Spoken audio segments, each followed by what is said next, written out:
Hello बच्चों, good morning. आप class 8 में आज सिविक्स के अध्याय 4 केंद्र की सरकार पढ़ेंगे।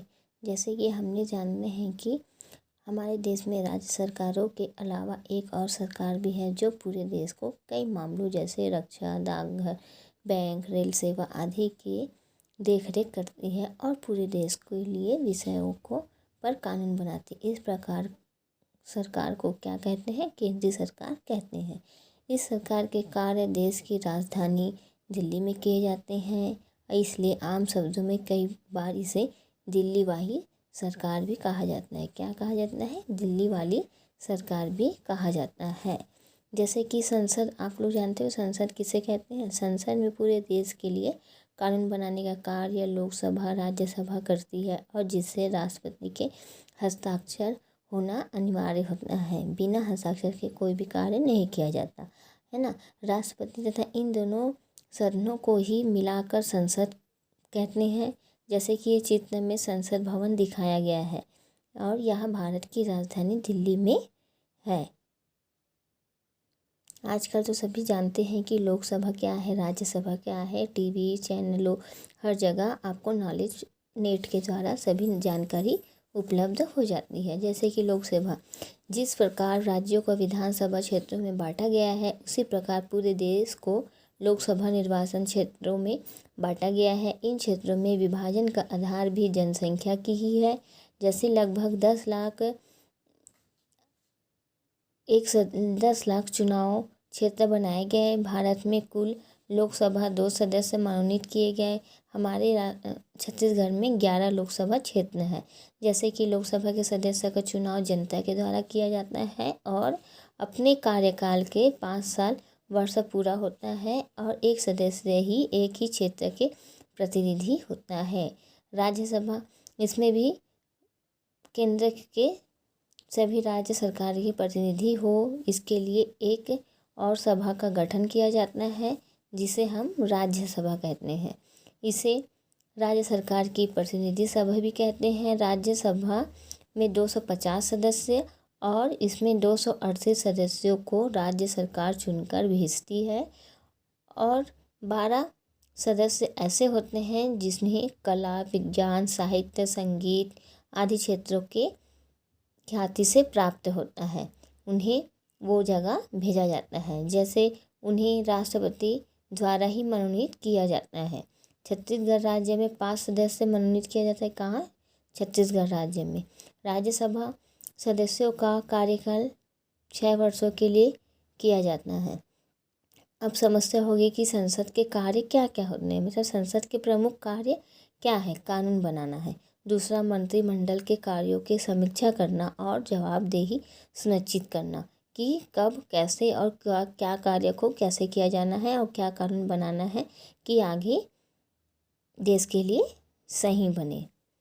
कार्यपालिका, अब कार्यपालिका क्या है? संसद में जो कानून बनता है उसे लागू करने की जवाबदारी की सरकार के जिस महत्वपूर्ण अंग की होती है वो क्या कहलाती है? कार्यपालिका। जो कानून के अंतर्गत किया जाता है जिसको सरकार द्वारा भेजते हैं। कार्यपालिका का मुखिया कौन रहता है? राष्ट्रपति।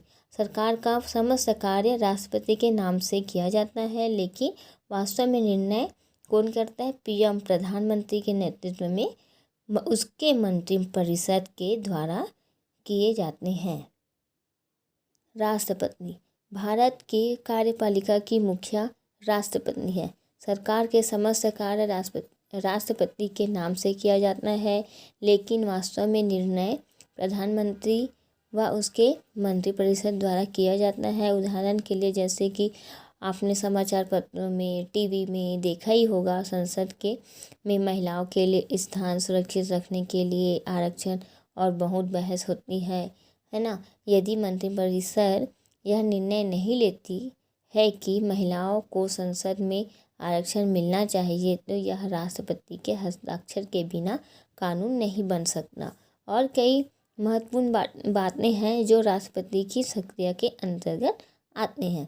जैसे कि पहला है राज्यों के राज्यपालों, महाअधिवक्ता, कानून, मुख्य चुनाव आयुक्त, न्यायालय, उच्च न्यायालय, उच्चतम न्यायालय, मुख्य न्यायाधीश, संघ लोक आयोग, अध्यक्ष आदि की नियुक्ति भी राष्ट्रपति ही करता है। राष्ट्रपति भारत की सेनाओं के सर्वोच्च सेनापति भी होता है। राष्ट्रपति दूसरे देशों से युद्ध की घोषणा, संधियों व समझौते कर सकते हैं और राष्ट्रपति के पास क्षमादान करने की भी शक्ति होती है।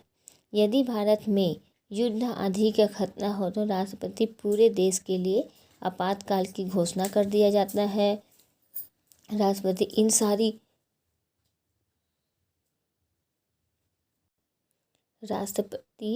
इन सारी शक्तियों का उपयोग प्रधानमंत्री, पीएम तथा मंत्रिपरिषद की सलाह से करता है। राष्ट्रपति की नियुक्ति के लिए भी क्या योग्यता होनी चाहिए, कार्यकाल कितने वर्ष का होना है, कौन सा कार्य कैसे किया जाना है, राष्ट्रपति की कौन कौन सी शक्तियाँ हैं, ये सब चर्चा राष्ट्रपति की नियुक्ति के समय किया जाता है। न्यायपालिका जिला न्यायालय एवं उच्च न्यायालय के बारे में अध्ययन किया है हमने पिछली कक्षा में, है ना। अब हम सर्वोच्च न्यायालय के बारे में अध्ययन करेंगे। इस देश में सबसे बड़ा न्यायालय कहाँ है? दिल्ली में। इस उच्चतम न्यायालय भी कहा जाता है। और उच्चतम न्यायालय के अधिकार की शक्तियाँ क्या हो जाती है? 3 भागों में या 3 प्रकार में बांटा गया है। प्रारंभिक अधिकार क्षेत्र, इसके अंतर्गत है ऐसे मुकदमे जो केंद्र व राज्य सरकार के बीच हो, है ना, ऐसा सुनवाई किया जाता है। ऐसा मुकदमे जो 2 या 2 से अधिक राज्यों के मध्य हो, या ऐसे मुकदमे जो कि नागरिक के मौलिक अधिकारों का हनन में संबंधित हो। ये क्या है? प्रारंभिक अधिकार का क्षेत्र के अंतर्गत लिखा गया है। अपीलीय अधिकार, इसके अंतर्गत न्यायालय संवैधानिक, दीवानी और फौजदारी मामलों में उच्च न्यायालयों के निर्णय के विरुद्ध अपील सुन सकता है। क्या? दीवानी, फौजदारी, मतलब फौजी के लिए और कोई अधिकारियों के लिए ये विरुद्ध अपील किया जा सकता है। क्या है? अपीलीय अधिकार। ये हमारा सर्वोच्च न्यायालय है जो नई दिल्ली में है। 3rd है परामर्श क्षेत्र अधिकार। इसके अंतर्गत राष्ट्रपति किसी सार्वजनिक महत्व, निधि या तथ्यों के बारे में सर्वोच्च न्यायालय के पास परामर्श ले सकते हैं, और लेकिन इस परामर्श को मानने के लिए राष्ट्रपति बाध्य नहीं होता, मतलब वो स्वीकार नहीं करता। सर्वोच्च न्यायालय नागरिकों के मूल अधिकारों को भी रक्षा करता है। यह संसद द्वारा पारित अधिनियमों को पुनः अवलोकन करके किया जाता है और संविधान के प्रावधानों के विरुद्ध होने पर उन कानूनों को अवैध घोषित कर सकता है। जैसे कि अभी अभ्यास के प्रश्न में दिया गया है, केंद्र सरकार किसे कहते हैं? केंद्र सरकार सभी अंगों के नाम। देश के संसद से आप क्या समझते हैं? संसद के कार्यों क्या? केंद्र सरकार क्या है? हमारे देश में राज्य सरकार के अलावा एक और सरकार है जो पूरे देश को कई मामलों जैसे रक्षा, डाकघर, बैंक, रेल सेवा आदि की देखरेख के लिए जो करती है, उसे पूरे देश के लिए कई विषयों में कानून बनाती है। उसे क्या कहते हैं? केंद्र सरकार कहते हैं। केंद्र सरकार के अंगों के नाम क्या है? लोकसभा, राज्यसभा, कार्यपालिका, न्यायपालिका। अब आगे है देश के संसद से आप क्या समझते हैं? देश के संसद से आप क्या है? पूरे देश के लिए कानून बनाने का कार्य लोकसभा एवं राज्यसभा करती है, जिसमें राष्ट्रपति का हस्ताक्षर होना अनिवार्य होता है। और राष्ट्रपति तथा इन दोनों के सदनों को ही मिलाकर जो संसद कहते हैं, यह भारत की राजधानी कहाँ है? दिल्ली में। ये देश के संसद से आप समझते हैं। अब देश का कानून बनाने का कार्य सरकार के किस अंग का है? देश के कानून बनाने का कार्य राज्यसभा के संसद का प्रमुख कार्य कानून बनाना होता है। किसका कार्य होता है? देश के संसद का प्रमुख कार्य क्या होता है? कानून बनाना होता है। और राष्ट्रपति के 4 महत्वपूर्ण शक्तियाँ के बारे में लिखें। आप इसके बारे में लिखें, जैसे कि राज्य के राज्यपालों, महाधिवक्ता, मुख्य चुनाव आयुक्त, उच्च न्यायालय, उच्चतम न्यायालय, मुख्य न्यायाधीश, संघ लोक सेवा आयोग के लिए अध्यक्ष आदि का नियुक्ति कौन करता है? राष्ट्रपति ही करता है। ये क्या है? संसद के 4 महत्वपूर्ण शक्तियाँ। अब संसद के कार्यों को लिखिए। संसद के कार्य तो प्रमुख कार्य कानून बनाना ही होता है। दूसरा, मंत्रिमंडल के कार्यों को समीक्षा करना और जवाबदेही सुनिश्चित करना, मतलब सभी निर्णय सही ढंग से लिया जाना राष्ट्रपति का मुख्य कार्य होता है। अब मेन है सर्वोच्च न्यायालय। प्रधानमंत्री और मंत्रिपरिषद की नियुक्ति कौन करता है?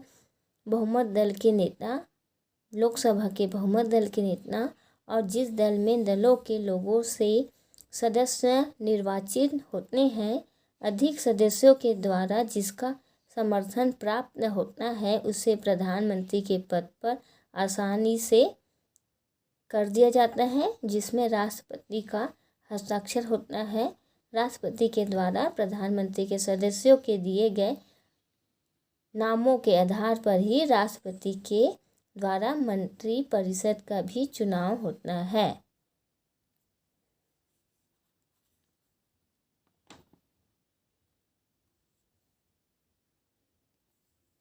सर्वोच्च न्यायालय के क्षेत्राधिकार को लिखे। अभी हमने पढ़ा है कि सबसे पहले क्या है? सबसे पहले है प्रारंभिक अधिकार क्षेत्र, अपीलीय अधिकार क्षेत्र और परामर्श क्षेत्राधिकार। इन 3 टॉपिक को लिखा गया है। आप इस चैप्टर का नोट्स या PDF बनाइए और नोट्स कंप्लीट करके कॉपी चेक करवाना है।